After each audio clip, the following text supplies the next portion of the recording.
Welcome students, WRS smart learning अकॅडमीमध्ये आपलं स्वागत आहे. मी प्राध्यापक अतुल कवितके. 11वी फिजिक्स हा पाठ तुमच्याकडे घेऊन आलेला आहे समोर. ऑलरेडी आपण 2 लेक्चर घेतलेले आहेत. पहा, 2 लेक्चर यूट्यूब चॅनलला पण टाकलेले आहेत. ते तुम्ही पाहू शकता आणि इतर मित्रमंडळींना अट्रॅक्ट करू शकता. ओके, ह्यामुळे आपल्याला काय होईल, पहा WRS स्मार्ट अकॅडमीमध्ये तुम्ही ॲडमिशन घेतल्यानंतर तुम्हाला पुढचे फिजिक्सचे लेक्चर सगळे बघायला मिळतील. हे थोडंसं आपण एक सॅम्पल म्हणून यूट्यूबला काय काय टाकलेले आहेत. पहा, तुम्हाला आयडिया असेल, मराठी भाषेमध्ये मी व्यवस्थित फिजिक्स सांगण्याचा प्रयत्न करतो, इझी लँग्वेजमध्ये, तुम्हाला जेणेकरून सोपं जाऊ. बऱ्याच जणांना डायमेन्शनचा प्रॉब्लेम होता, तर डायमेन्शनचा प्रॉब्लेम बऱ्यापैकी मिटला असेल. शिवाय पुस्तकाच्या खालचे सगळे क्वेश्चन्स, MCQ सगळं मी सोडून घेणार आहे. तेव्हा तुम्हाला गाईड्स, वेगळे बुक्स, नोट्स कशाचीच गरज नाही पडणार. एकदम सिस्टमॅटिक पद्धतीने मी तुम्हाला व्यवस्थित करून घेतो. पहा, ओके, तर चालू करूया मित्रांनो.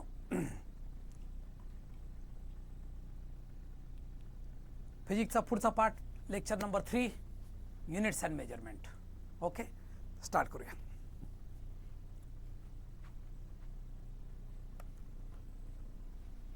Unit and measurements. आतापर्यंत काय काय पाहिलं आपण, पहा, थोडंसं क्लिअर करून देतो आयडिया. पहिल्यांदा पाहिलं sir, what is meaning of 3 systems. कोणकोणत्या? CGS, MKS, फूट पाऊंड सेकंड्स.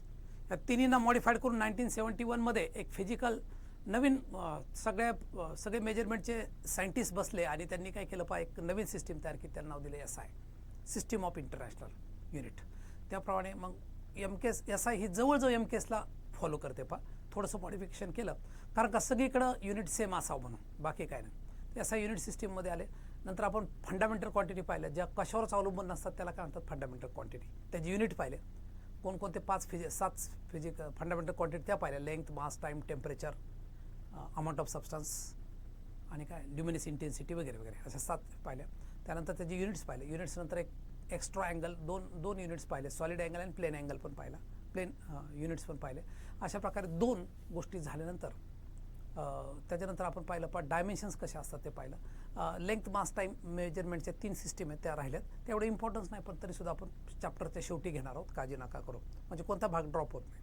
आणि मधली सिस्टीम म्हणजे आपण डायमेन्शन्स पाहिले, डायमेन्शनचे ॲप्लिकेशन पाहिले. काही तुम्हाला थोडासा होमवर्क दिला होता, तो ट्राय करा. नाही जमलं तर मी सांगेलच, पण स्वतःहून ट्राय करा. ओके, चालतं आहे. आज मी एरर घेणार आहे, थोडी थिअरी, थोडी प्रॉब्लेम्स, असे इंटरेस्टिंग पार्ट आहे. पहा, एरर म्हणजे पाहूया. What is meaning of error, try to understand. Error काय? पहा, फिजिक्समध्ये एरर कशाने होतं? पहा, इन्स्ट्रुमेंट खराब असल्यामुळं, मेजरमेंट चुकल्यामुळं.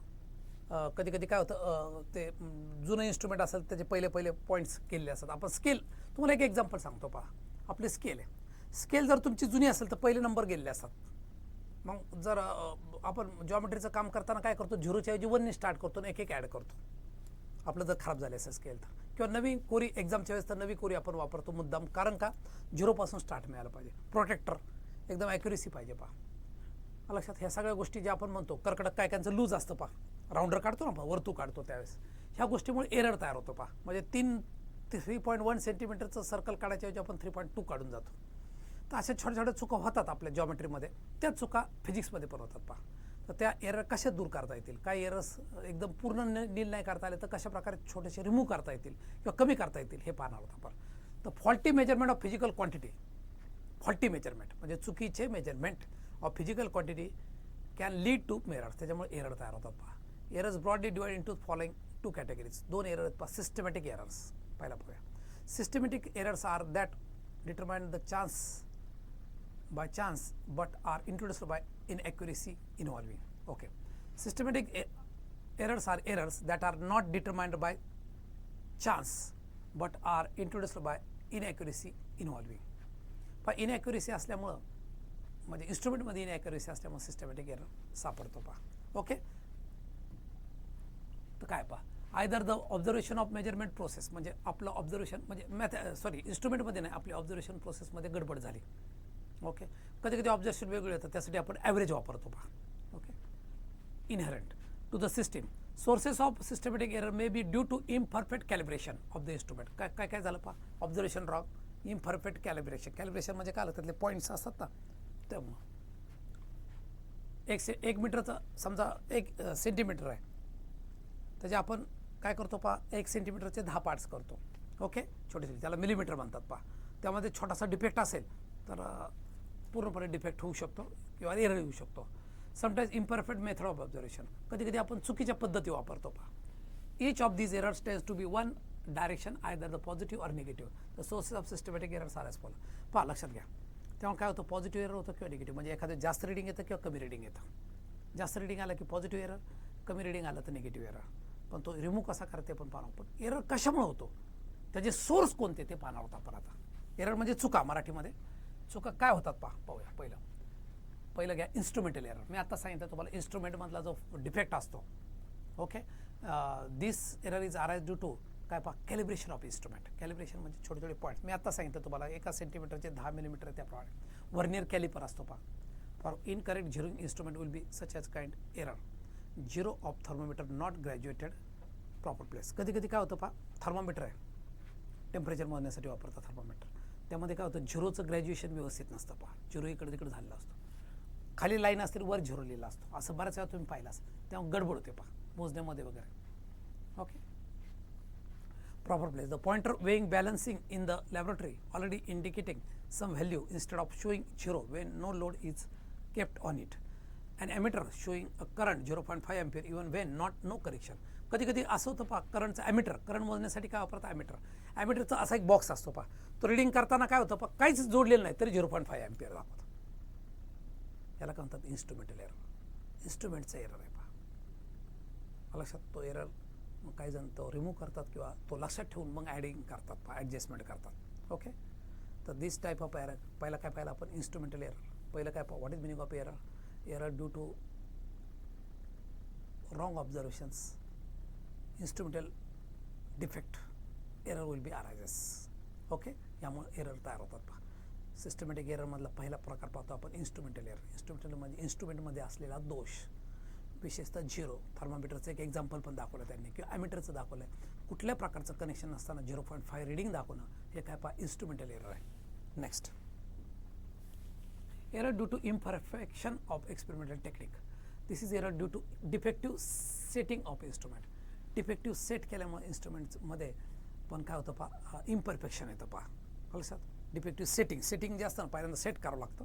सेटिंग चुकलं तरी हे येतं पहा, error due to imperfect experimental set. हे दुसरा प्रकार झाला. Personal error. Such errors are introduced due to fault of observer. हा कशामुळे येतो पहा, फॉल्ट ऑब्झर्वेशनमुळे. तर कोणकोणते एरर पाहिले आपण, सिस्टमॅटिक एररचे प्रकार पाहिले. सिस्टमॅटिक एरर,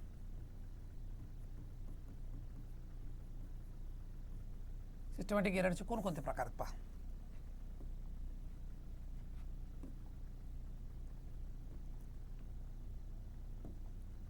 सिस्टमॅटिक एररचे पहिला प्रकार पाहिला आपण, नंबर वन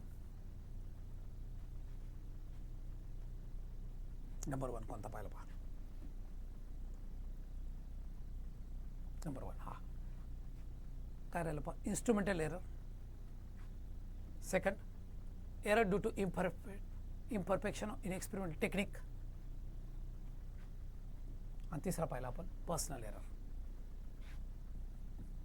3 नंबरचा काय, पर्सनल एरर. पर्सनल एरर पाहिलं, हा इन्स्ट्रुमेंटल एरर.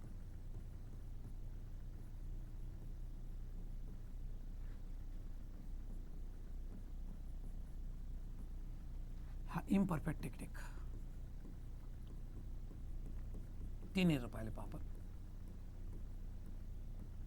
ओके, हा कशामुळे झाला पहा. Such errors are introduced due to fault observation of systematic errors can be minimise by using correct instrument. ह्याच्याऐवजी हा मिनिमाइज करू शकतो आपण. पर्सनल एरर, स्वतःचे एरर, हा एक चांगलं परफेक्ट इन्स्ट्रुमेंट घेऊन आपण प्रोसिजर करू शकतो पहा. रिमूव्हिंग पर्सनल, स्वतःचे एरर रिमूव्ह करता येतील पहा, पर्सनल एरर चालतं आहे. चौथा एरर आहे पहा आता, हा सिस्टमॅटिक एरर नंतर रँडम एरर पाहूया. पहिला सिस्टमॅटिक एररचे 3 प्रकार पाहिले आपण, आता रँडम एरर चालू झाला. These are the errors which are introduced even after following all the procedure to minimize systematic error. पण सगळ्या सिस्टमॅटिक एररचे आपण फॉल्ट दूर केले त्यानंतर सापडतो पहा रँडम एरर्स. काय पहा, this type of errors may be positive or negative. हा पॉझिटिव्ह किंवा निगेटिव्ह असतो. These errors can not be eliminated completely, but we can minimize them by repeated observations and then taking their mean. Okay, हा जो systematic error हा completely remove करता येतो पहा, कारण इन्स्ट्रुमेंटल एरर इन्स्ट्रुमेंट बदलू शकता तुम्ही वगैरे वगैरे. पण रँडम एरर दूर करता येत नाही. मग काय करावं लागतं पहा, एक ॲव्हरेज रिडिंग घ्यावं लागतं. 4-5 रिडिंग घ्यायचे, त्याचा ॲव्हरेज काढायचं या पद्धतीने. ओके, आणि मग वेगळ्या कंडिशनमुळं ह्याच्यामुळे टेम्परेचर कधी कधी काय होतं टेम्परेचरमध्ये चेंजेस होतो पहा तेव्हा रिडिंग पण चेंज होते. ओके रेजिस्टन्स वेगवेगळ्या ठिकाणी आपण जर गेलेला रेजिस्टन्स आपल्याला पुढे येणार आहे पहा करंट इलेक्ट्रिसिटीमध्ये त्यामध्ये पण चेंजेस होऊ शकतो थोडासा ओममध्ये. मग त्यामुळं टेम्परेचर कारण रेजिस्टन्स डिपेंड आपण टेम्परेचर पुढे येणार आहे आपल्याला तो RT is equal to R0 हा फॉर्म्युला येणार आहे. तर त्या फॉर्म्युल्यामध्ये लक्षात येईल की तुम्हाला टेम्परेचरमुळे रेजिस्टन्स पण चेंज होतो त्यामुळे सगळं रिडिंग चुकू थोडेसे इकडे तिकडे होऊ शकतात. तर सिस्टमॅटिक एरर बंद होऊ चेंज करता येते पण रँडम एरर करता येत नाही पहा. रँडम एरर रिमूव्ह करण्यासाठी काय करायचं मेन ऑब्झर्वेशन घ्यायचं 4-5 रिडिंग घ्या त्याचं ऑब्झर्वेशन घ्या या पद्धतीने. ओके चलो next point. Okay estimation of error कसं कॅल्क्युलेट करतात त्याचे फॉर्म्युले दिले आहेत पहा. Suppose the reading repeatedly physical quantity during measurement A1 A2 A3 अशा रिडिंग आहेत पहा A1 A2 arithmetic A mean is given as हा फॉर्म्युला अतिशय इम्पॉर्टंट A1 + A2 + A3 हा AN आहे बरं का हा AQ झाला पण समजून घ्या अपॉन एन म्हणजे जेवढं रिडिंग आहे तेवढे घ्यायचे त्याला एनने डिवाइड करायचं. समजा 5 रिडिंग आहेत कसं काढणार पहा A mean is equal to 5च रिडिंग आहे तुमच्याजवळ कसं काढणार पहिल्या रिडिंगला A1 म्हणायचं दुसऱ्याला A2 म्हणायचं A1 + A2 + A3 + A4 + A5 5 आहे म्हणून खाली काय घ्यायचं पहा 5ने डिवाइड करायचं याला म्हणतं अर्थमॅटिक मीन. ओके इन शॉर्टमध्ये हा फॉर्म्युला दिला आहे 1/n AI 1 to n. Okay या शॉर्टमध्ये तर हा फॉर्म्युला लक्षात ठेवला तरी चालेल. हा जनरल फॉर्म्युला दिला 1/n बाजूला काढले AI याचा अर्थ काय एची जागी 1 टाका 2 टाका 3 टाका 4 टाका प्लस याचा अर्थ समेशन होतो पहा. समेशन म्हणजे काय सगळ्यांची ॲडिशन. हा थोडंसं तुम्ही स्टॅटिस्टिक्समध्ये याला वापरलं आहे पहा 10वीमध्ये वापरलं होतं तुमच्या लक्षात असेल किंवा नसेल जाऊ द्या. समेशन याचा अर्थ काय होतं ॲडिशन. हा अतिशय इम्पॉर्टंट फॉर्म्युला मिळाला. नेक्स्ट पॉईंटकडे जाऊया. Okay this is the most portable value of the quantity the magnitude of the difference between mean value and each individual absolute error. Absolute error काय वर टाकून हेडिंग टाका ॲब्सोल्यूट एरर म्हणजे काय. This is the most portable value of quantity. Most portable value कोणती पहा absolute error. Magnitude of the difference between mean value आणि each individual काय करायचं पहा ए मीन हे बघा डेल्टा A1 दाखवलं ह्याला काय म्हणतात पहा ॲब्सोल्यूट एरर. हा कसा काढायचा A मीन - A1 सरी मॉड काय घेतलं निगेटिव्ह आलं तर पॉझिटिव्ह करा delta A2 A mean - A2 and so on अशा प्रकारे आपण काढू शकतो A मीन - A1 हे डेल्टा बरं का. सर हे मॉड काय घेतलं पण निगेटिव्ह आलं तर पॉझिटिव्ह करा ह्याला म्हणतात ॲब्सोल्यूट एरर. पहिला काय शिकलो आपण ए मीन नंतर काय शिकलो ॲब्सोल्यूट एरर. दुसरा आता डेल्टा ए मीन. सगळे डेल्टा एकत्र करायचे त्याला यांनी डिवाइड करायचं संपलं. सगळे डेल्टा एरर एकत्र करायचे त्याला यांनी डिवाइड करायचं. Okay sir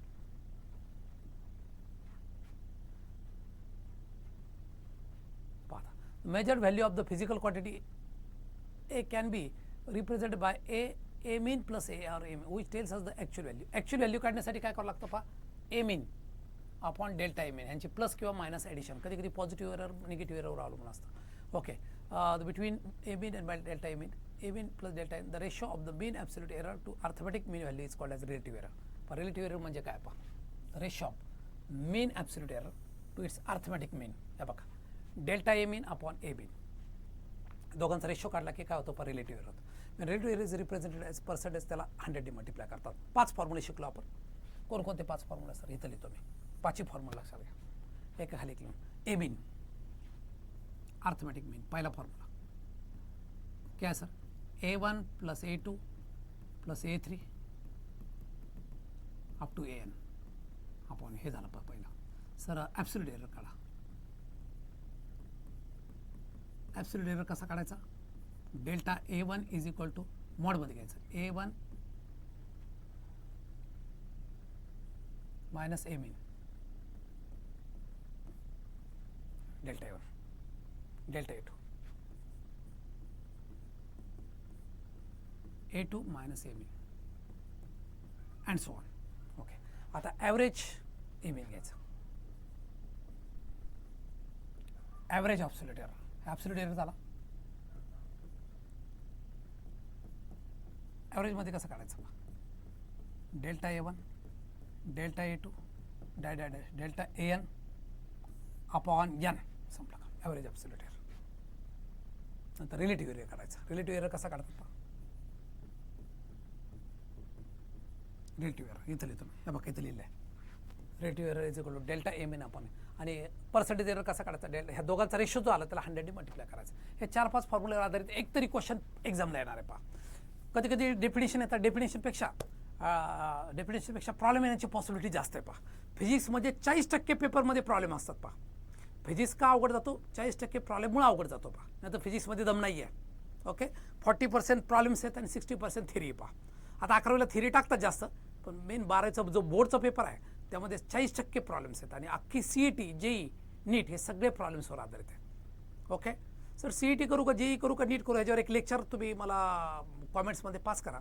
what is meaning of CET, what is meaning of regulatory, 4-5 प्रकार. हे बघा, रेग्युलर म्हणजे काय, त्याच्यावर एक खास व्हिडिओ बनवू आपण. CET म्हणजे काय, CETचे 2 प्रकार आहेत, PCM, PCB. JEE म्हणजे काय, नीट म्हणजे काय, NDAची एक्झाम काय असते, आर्किटेक्चरची एक्झाम काय असते, सगळे आयडिया, नीट नंतर काय फायदे होतात, JEEमुळे काय फायदे होतात, हे सगळ्याचे आयडिया असं एक लेक्चर आपण बनवणार आहोत. फक्त तुम्ही कॉमेंट्समध्ये पास करा. यूट्यूबला व्हिडिओ आले त्यामध्ये लिहून पाठवा, लाईक करा, म्हणजे काय होईल पहा तुम्हाला लक्षात. आणि तुम्ही यूट्यूबमध्ये डिमांड केलं की ॲटोमॅटिक आम्ही व्हिडिओ ह्या चॅनलच्या मार्फत देणार आहोत पहा. तर WRS अकॅडमी जॉईन केलं तर तुम्हाला सगळे नॉलेज, सगळे क्वेश्चन्स, सगळे आन्सर्स लक्षात, सगळे व्यवस्थित सिस्टमॅटिक तुम्हाला येऊन जाईल पहा. ओके, तर एकदम या पद्धतीने काम करा. चलो, हे सगळे एररच्या फॉर्मॅट सांगितलं. Okay, activity. Perform an experiment using vernier callipers, the least count 0.2 measure the external diameter of hollow cylinder. एक हॉलो सिलेंडरचा एक एक्सपेरिमेंट दिला आहे तुम्हाला.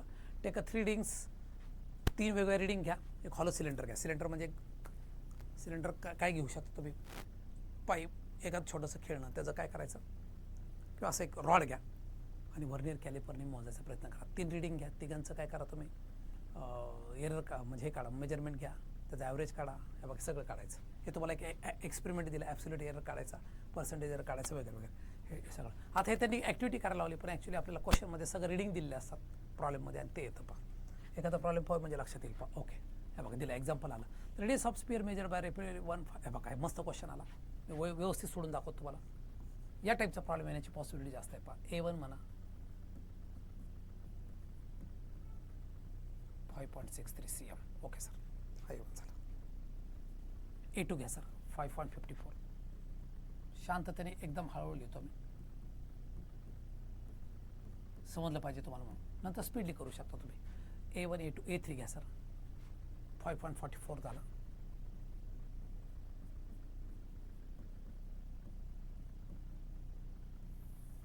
सर A4 घ्या, 5.40. 5 रेडी घेत पहा. सेंटीमीटर मीटर आहे पहा, सगळं मीटरमध्ये.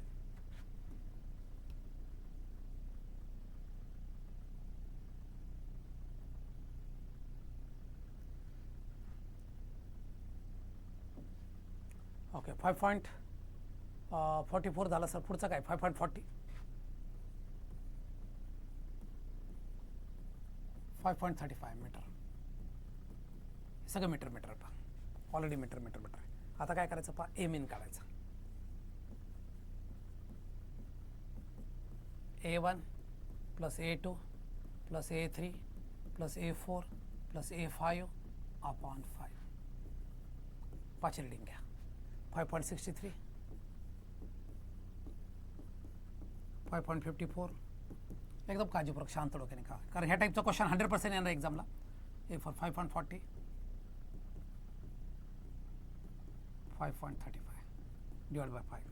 सगळ्यांची ॲडिशन करायची. आडवी केली तरी चालते, पण एखाद्याला जमत नसतं तर अशी उभी केलीच चालेल. उभी कशी करणार सर, हे बघा अशी दाखवतो तुम्हाला. इथं रफली करून दाखवतो. हे बघा इथं रफ 5.63. ज्याला मॅथ्स कच्चं आहे त्याने अशी शांत डोक्याने करा. 5.54, 5.44, 5.40, 5.35. ॲडिशन करा चला. 3 4 7, 7 4 11 5 16, 4 4 8, 8 4 12, 12 17 7 20, 5 10 15 20 25 2 27.36 भागिले 5.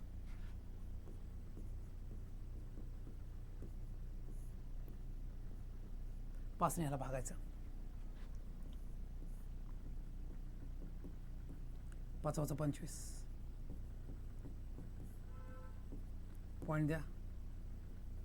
5 × 20, 3 राहिले. 5 × 7 35, 5 × 2 10, 5.472. काय केलं बघा, 3 5 4 7 4 11, 11 5 16, 1 आला हातचा, 7 3 1 4, 4 4 8, 8 4 12, 5 17 7 23, 2 आले, 5 25 आणि 2 27, 27.36, याला 5 मध्ये भागलं, 5 पॉईंट. इथं छोटं कॅल्क्युलेशन करून दाखवलं तुम्हाला, पाहिजे असेल तर 5 पॉईंट. हा ए बिन आला सर. आता मी काय करतो, डेल्टा A1 काढायचं एकदम शांततेने. 4 मार्काला क्वेश्चन येतो, त्याला इज्जत देऊन काम करा. काय करायचं, ए बिन मायनस A1 तो मायनस करायचं.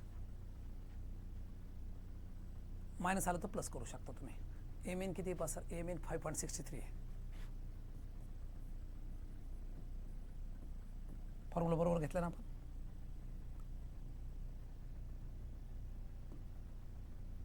डेल्टा A1 पहा, ए मीन मायनस A1 करेक्ट. ए मीन मायनस A1 किती सर, 5.63 ए मीन किती झाला, 5.472 आहे. एक मिनिट, 5.472 5.472 मायनस A1 काय येईल पहा, 5.63.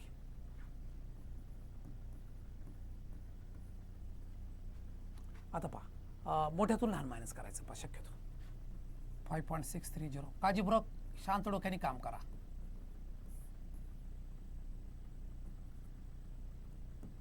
नो कॅरी, 0.x मायनस येतं पहा, मायनस येऊ द्या, मायनसचं काय नसतं. मायनस आलं तर त्याला प्लस करायचं, कारण ॲब्सोल्यूट घेतो आपण. असा डेल्टा A2 काढायचा. डेल्टा A2 काय पहा, ए मीन मायनस A2.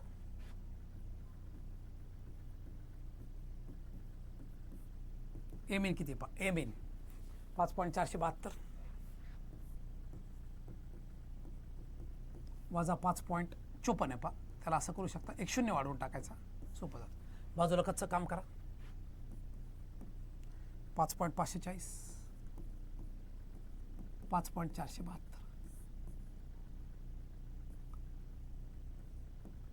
0.088 मायनस येतं. मायनसचं काय पहा, प्लस 0.088 झालं पहा. डेल्टा A1 झाला, डेल्टा A2. डेल्टा A3 असाच काढायचा, डेल्टा A4 काढायचा, डेल्टा A5 पण काढायचा. ओके, तुम्ही काय करा, यातला हा भाग कट करतो मी, तेव्हा तुम्ही थोडासा लिहून घ्या. बघा मी काय केलं ते परत एकदा सांगतो, आणि मग एवढा भाग कट करणार, एवढा इकडचा भाग, म्हणजे तुम्हाला हा क्वेश्चन कंटिन्यू करता येईल. तर कसं केलं पहा, A1 is equal to A1 A2 A3 A4 A5 divide by 5. ह्याला प्रत्येक नंबर लिहून टाकला, 5.63 5.54 5.44 5.40, बरोबर. Yes sir. आणि 5.35 यांची सगळ्यांची ॲडिशन केली, ही सापडली. त्याला 5ने भागलं, भागाकार पण करून दाखवलं, 5 पॉईंट डिवाइड केलं, म्हणजे थोडक्यात 5.472. इथपर्यंत तुमच्या लक्षात आलं असेल पहा. आता ए बिन मायनस A1 घ्यायचं, ह्या 5.472 मधून A1 मायनस करायचं, की मायनस येतं. मायनसचं काय होतं, मॉड असल्यामुळे पॉझिटिव्ह, हे 2 झाले. असंच हे काढायचं आपल्याला, A3 काढायचा, A4 काढायचा, डेल्टा. इकडचा भाग खोडतोय मी, हा लेफ्ट हँड साईड, तेव्हा लक्षात घ्या. हा लेफ्ट हँड साईड खोडून टाकतोय पहा.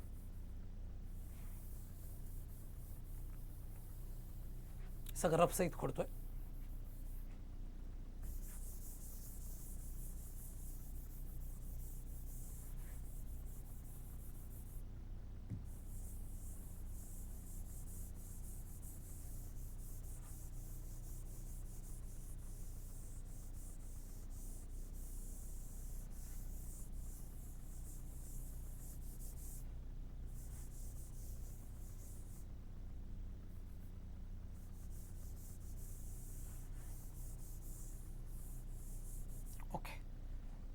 डेल्टा A3 काढायचं सर, डेल्टा A3 पण काढू शकता तुम्ही.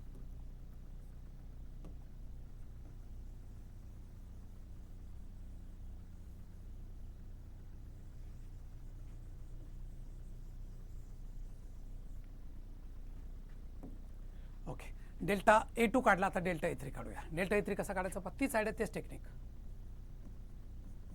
कसं काढणार, ए मीन मायनस A3. ए मीन ऑलरेडी काढलाय, 5.472 आहे पहा, मायनस A3 घेणार. A3 रिडिंग दिलेली आहे पहा 3 नंबरची 1 2 3 5.44 440 लिहू शकता तुम्ही. जी वजाबाकी करा 40 72 वजा 40 32 येईल पहा 0.032. तोंडी करता आली तर चांगलीच गोष्ट आहे, पण नाही आली तर बाजूला रफली करायचं पहा. आता डेल्टा A4 काढूया. कसं काढणार? A4 मायनस A मीन किंवा A मीन मायनस A4 अर्थ एकच होतो. समजा उलट लिहिलं तर रॉंग नाही आहे, कारण निगेटिव्ह तर आपण परत पॉझिटिव्हच करणार आहे, पण तरी सुद्धा सवय लागली त्याप्रमाणे जाऊया. A mean minus A4. Sir A मीन किती आहे? A मीन 5.472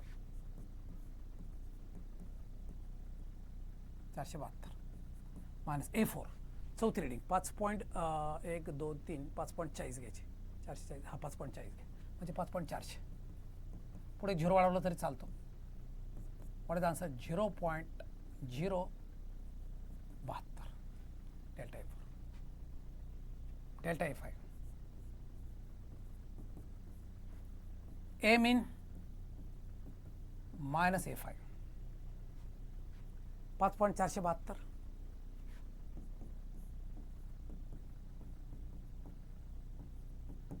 5.350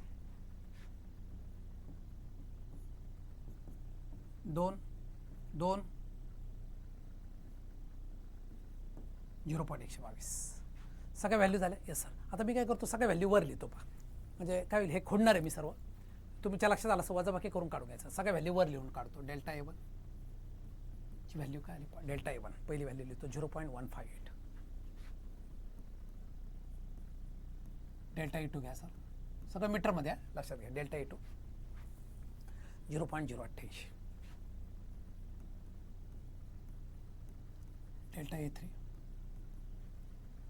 डेल्टा A3 काढलं sir 0.032. Delta A4 0.072. Delta A5 0.122. 5 error झाले. Yes sir. आता हे क्लिअर करतो मी सर्व. हे क्लिअर केल्यानंतर हे फक्त ॲड करता येतील तुम्हाला नंतर. ओके, या पद्धतीने.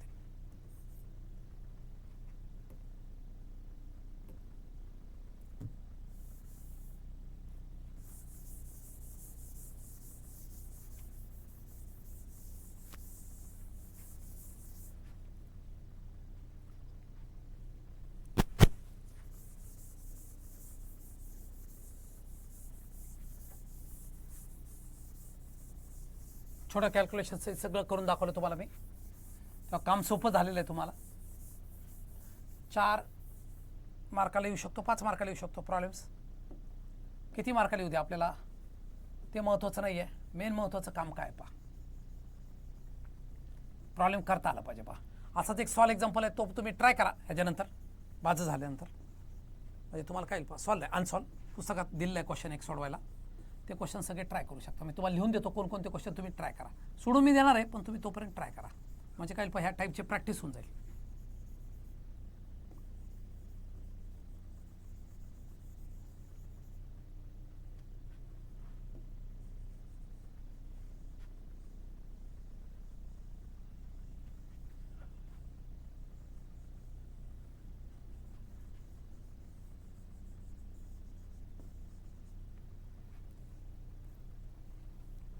ओके, आता पहा सर डेल्टा. आता डेल्टा A मीन काढूया. डेल्टा A मीन कसा असतो पहा. मीन याचा अर्थ ॲव्हरेज असतो पहा. फॉर्म्युला काय? Delta A1 delta A2 delta A3 delta A4 delta A5.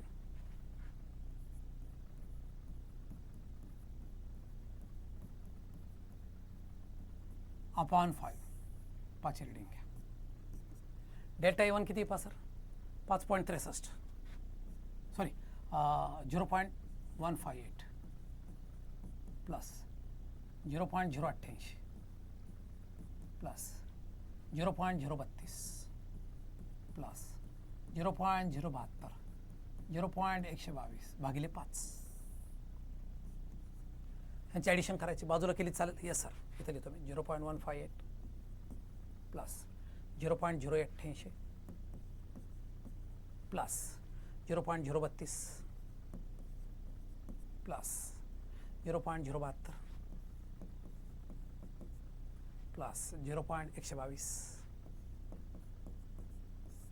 8 आणि 16 2 18 2 20 आणि 22 6 आणि 8 14 8 22 4 आणि 7 11 3 14 8 22 आणि 5 27 3 आणि 1 4 16 आणि 18 2 20 22 2 1 3 आणि 7 10 आणि 3 13 8 21 26 16 18 2 20 22 4 11 14 22 27 बरोबर आहे, करेक्ट आहे. 0.472 भागिले 5 5 भाग आहे. Yes sir. 5 भाग येत नाही, काय करा मी शिकवतो. तुमचे छोटे छोटे काही भाग कच्चा राहिलेला आहे, तुम्ही कव्हर करतो. 5 आणि 0 भाग जात नाही, पॉईंट दिला आपण बी पॉईंट द्या. 4 भाग जात नाही,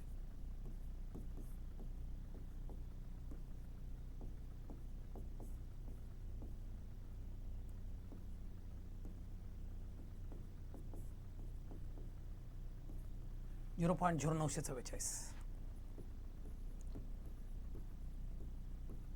मीटर. हा काय आला पण डेल्टा एम इन आला सर. हा डेल्टा एम इन झाल्यानंतर पुढे पाहूया रिलेटिव्ह एरर काढायचा. पहा रिलेटिव्ह एरर कसा काढतात तुम्हाला ऑलरेडी सांगितलं.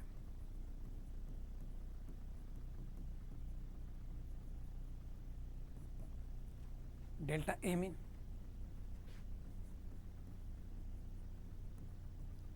Upon M in.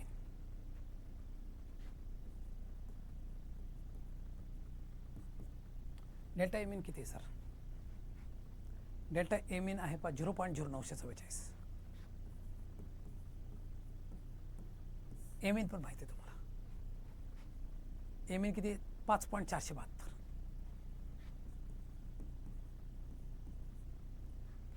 5.472 आहे ना, चेक करूया.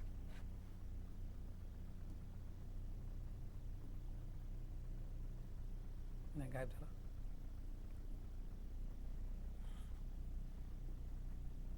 किती? 5.472 होतं ना. 63 वजा 472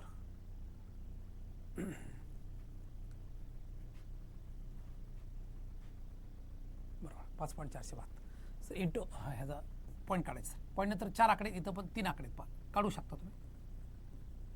पहा खाली 3च आकडे आहेत, मग काय करायचं? एक आकडा वाढवायचा, एक शून्य वाढवायचं. झालं. ह्याचं जे आन्सर येईल ते आता पटकन आन्सर येत नाही, ह्याला लॉग वापरावा लागतो. पहा लॉग कसा वापरायचा तुम्हाला शिकवतो मी नंतर. आत्ता फक्त लक्षात लॉग आर, लॉग 944 वजा लॉग 54,720 कसं काढणार सर? 944 म्हटलं 3 आकडे पहा. 3 आकडे असले कॅरेक्टरिस्टिक काय करायचं? 1 पॉईंट कमी करायचा, 2 पॉईंट. 94चं 4 मध्ये लॉग पाहायचा. 54,720 हा पण 5 आकडे पहा, 4 पॉईंट. 54चा 7 आणि 2 मध्ये लॉग पाहून पुढे लिहायचा. पहा दोघांची वजाबाकी करायची. लक्षात, वजाबाकी केल्यानंतर जे काय आन्सर येईल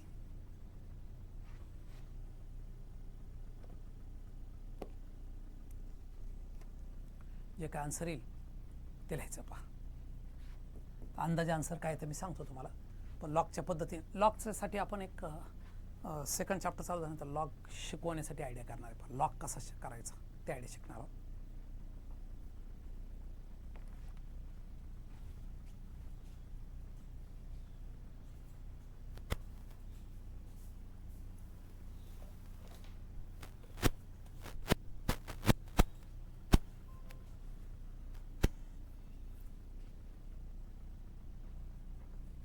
त्याच्या पाठीमागं लॉग असेल तर नाही, बुकच्या मागं असेल मी लगेच लॉग शिकवलं असतं तुम्हाला, पण ठीक आहे, काय हरकत नाही. लॉगसाठी तुम्हाला सेकंड चॅप्टरपासून आता टेम्पररी आपण तुम्हाला सांगतोय.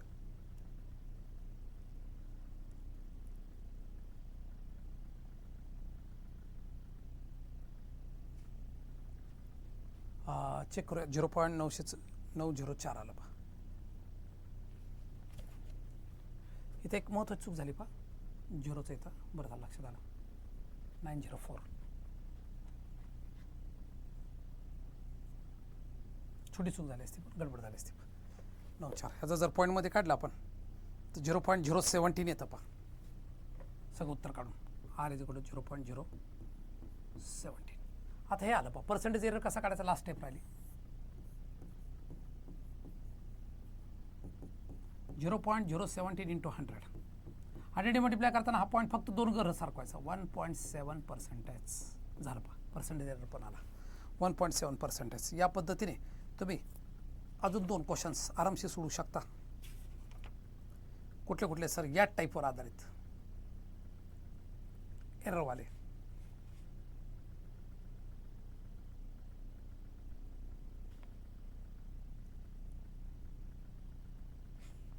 सापडलं पहा.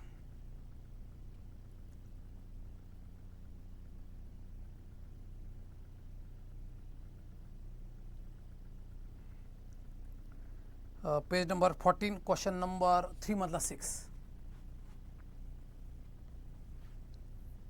Page number 40. भरपूर यायला सांगतो. हे समजलं तुम्हाला 1.7% कसं काढलं ते पूर्ण आयडिया लक्षात घ्या आणि या पद्धतीने स्वतःच्या पद्धतीने स्वतः ट्राय करा. काही क्वेश्चन्स ह्यासारखे ते सेम टू सेम ते तुम्हाला सोडवायला देतो मी. 0.904 आहे.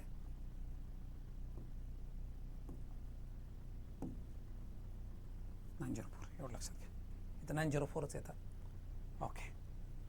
लॉक टेबल कसा करायचा, हा लॉकचा भाग मी तुम्हाला नंतर सांगेलच किंवा आता पुढच्या लेक्चरला सांगेल पहा, काळजी करू नका. मग तुम्हाला आयडिया आली असेल कसं करायचं ते. या पद्धतीने 2-3 क्वेश्चन आहे ते जरूर ट्राय करा. 6वा क्वेश्चन आहे पहा क्वेश्चन 3 मधला आणि 8वा पण आहे पहा. 6वा आणि 8वा या टाईपचे क्वेश्चन्स आहेत पहा 2, 6 आणि 8 दाखवतो मी तुम्हाला. इथं केलं आहे पहा कॅल्क्युलेशन. हे बघा, हे करून दाखवलं तुम्हाला. हे बघा मी केलं तेच इथं केलेलं आहे पहा, सिस्टमॅटिक पद्धतीने केलं आहे. ओके, म्हणजे तुम्हाला काम सोपं होत जाईल. पुढचं पहा. कॉम्बिनेशन एरर करण्यापूर्वी काही क्वेश्चन सोडायला देतो तुम्हाला याच टाईपचे. Try to solve.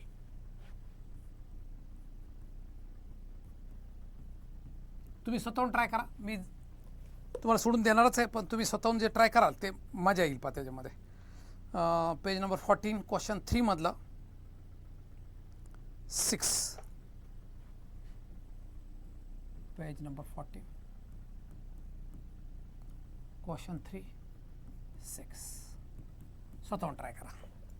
आणि त्याचबरोबर पेज नंबर 15, क्वेश्चन 8. हे 2 क्वेश्चन तुम्हाला या टाईपच्या पद्धतीने सोडवता येतील. क्वेश्चन 8, सॉरी क्वेश्चन 3 मधला 8.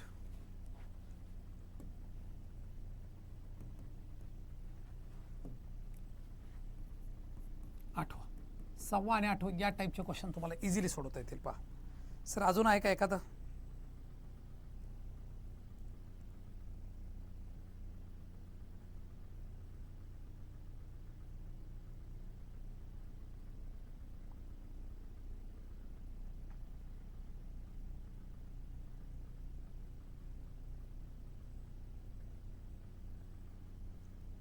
सेम टू सेम नाही, थोडं मिक्सिंगवाला आहे, पण ते एकत्र नंतरच आपणच सोडूया. हे 2 क्वेश्चन तुम्ही जरूर ट्राय करा, निश्चित जमेल तुम्हाला, गॅरंटी मला. ओके, आता कॉम्बिनेशन ऑफ एरर पाहूया. कॉम्बिनेशन एरर हा टाईप दुसरा आहे पहा.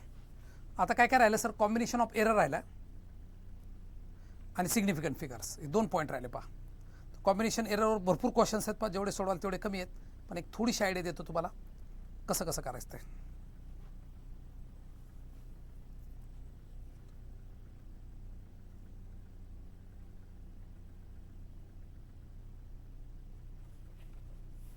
त्याच्यावर काही प्रॉब्लेम्स, सिग्निफिकंट फिगर्स पण पाहणार आहोत आपण. ऑर्डर ऑफ मॅग्निट्यूड 3 पॉईंट्स राहिले पहा, ऑर्डर ऑफ मॅग्निट्यूड पण आहे. आणि शिवाय आपलं लेंथ, मास, टाईम याचं मेजरमेंट कसं करायचं त्याचे वेगळे मेथड्स पण पाहणार आहोत पहा. ओके, तर हे लेक्चर इथंच थांबूया. कॉम्बिनेशन एररपासून आपण पुढच्या लेक्चरला पाहूया. म्हणजे काय जास्त लेक्चर मोठं व्हायचं नाही, एका वेळेस एकच राहू द्या. 2 क्वेश्चन तुम्हाला सोडायला लावलेले आहेत, ते ट्राय करा. कॉम्बिनेशन ऑफ एररपासून पुढं लगेचच लेक्चर कंटिन्यू करणार आहे मी. लक्षात म्हणजे तुम्हाला बघायला लागोपाठ मिळेल दोन्ही, काळजी करू नका. पण तुम्ही एक एक लेक्चर पहा, दररोज डेली एकच लेक्चर पाहायचं, पण लगेच त्याच्यावर स्टडी करायचं. जेवढं झालं तेवढं दररोज अभ्यास करायचा. काय प्रॉब्लेम असले लगेच सोडून घ्यायचे. ही अभ्यासाची मेथड आहे. पहा, ही मेथड वापरली तर चालेल. तुम्ही मला सर आमचं आता पुढे गेलं शाळेमध्ये आपण मागं आहोत, तर काय करा मग, सकाळी एक पहा, संध्याकाळी एक पहा, किंवा दुपारच्या वेळेस एक पहा, संध्याकाळी तुमच्या शाळेच्या टायमिंगनुसार, कॉलेजच्या टायमिंगनुसार ॲडजस्टमेंट करा. एखादा दुपारी पहा, नंतर पुढचा पॉईंट संध्याकाळी पहा, असं करा. नाही तर मग काय लोड येईल तुम्हाला. एकाच वेळेस पाहिलं की कन्फ्युजन होतं, इकडचं तिकडं तिकडचं इकडं. ते होऊ नये म्हणून मी तुम्हाला आयडिया दिली. पहा, ओके. हे लेक्चर इथंच थांबवतं. गरज वाटलीच पुढचं लेक्चर लगेच घेणार आहे, काळजी करू नका.